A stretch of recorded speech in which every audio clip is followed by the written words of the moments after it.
gotta save your ice. So today we're splitting firewood. I don't know where Justin's been on this channel, but he should be here soon. Here, as in he's gonna make videos soon. But I have about a tree here, about 20-foot tree. We cut it out round, so we're splitting firewood today. The tools today are pretty simple. It doesn't take a lot to start chopping wood. A pair of gloves, save your hand from calluses. A splitting maul. No, a splitting wedge. Splitting maul. You should buy 2 of these.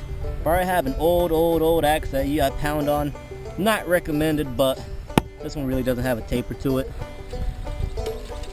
Something to drink out of. This is quite a workout.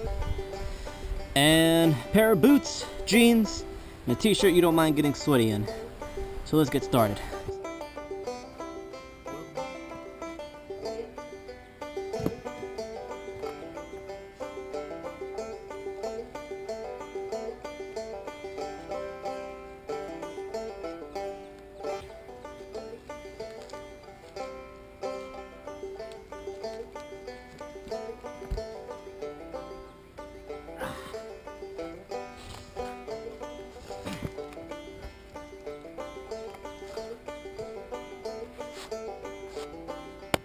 So when dealing with big rounds like these, that's where you're going to need those 2 wedges, or in my case, a wedge and an axe.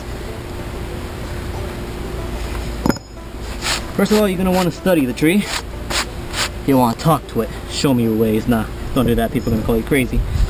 And right now, I don't know if you can see it, but you see that crack?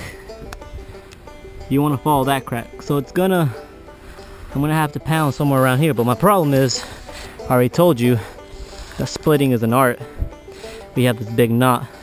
So I might have to come over here with this clear grain because we have 1 knot, 2 knot. I think those are the only ones. So I want to start on this fresh side. Come like this. Yeah, this is going to be fun. So when using these wedges, you want to look straight down your wedge. You want to follow the flat spots. That's why they call it a wedge, is wedging it. Don't ever do it with these pointy edges because you'll get it stuck in there and you'll never get it out. So you're going to come in here, find your clear grain, about 3 inches, 2.5, 2, 3, start pounding. But don't wear yourself out pounding. You kind of want to start off tapping, and then you can start hulking it.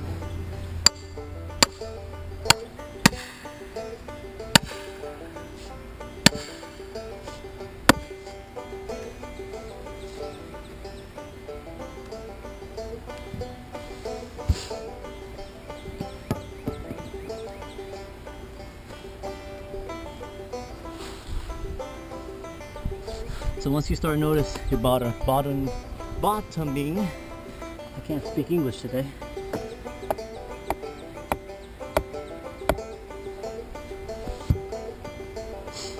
You take your other wedge, or in my case an axe, come out a little bit too, with the grain, tap that one in there too.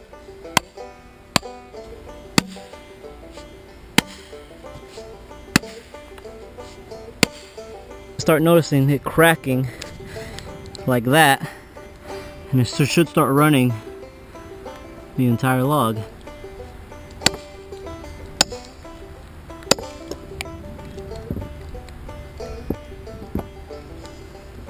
Once you see that wedge start, move your wedge over and get the other split going.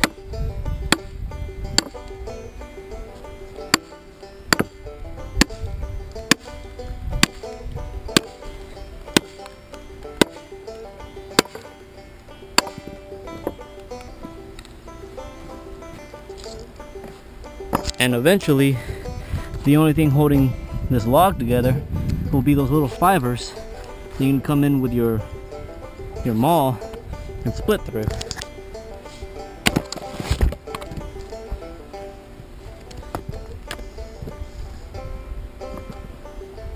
And that's how you split a very big log.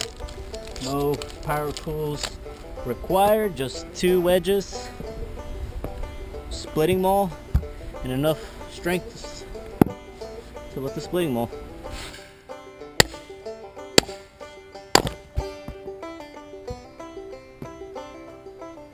And as you see, that's what I was talking about.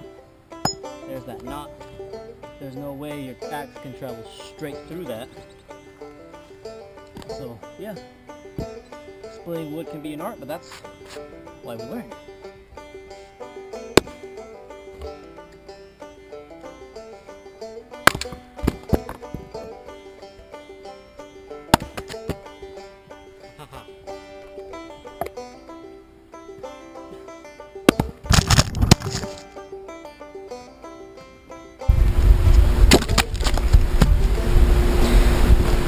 The reason I cut them so big is because they're not quite fully dry yet, and when they dry out and have that snap to them, I don't know how to explain it, have that good snap to them, they're actually easier to split, and you actually can split them with a falling axe, and that's when you can turn them into kindling and do all that.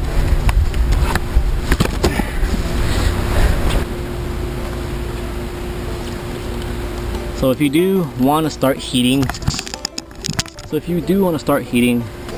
instead of using electricity, gas, or any of that, start heating with wood.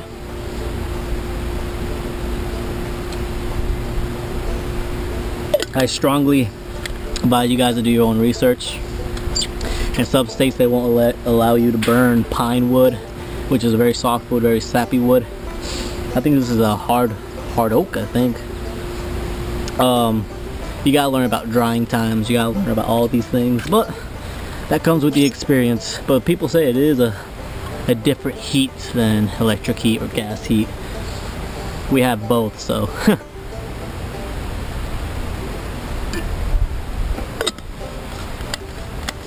yeah.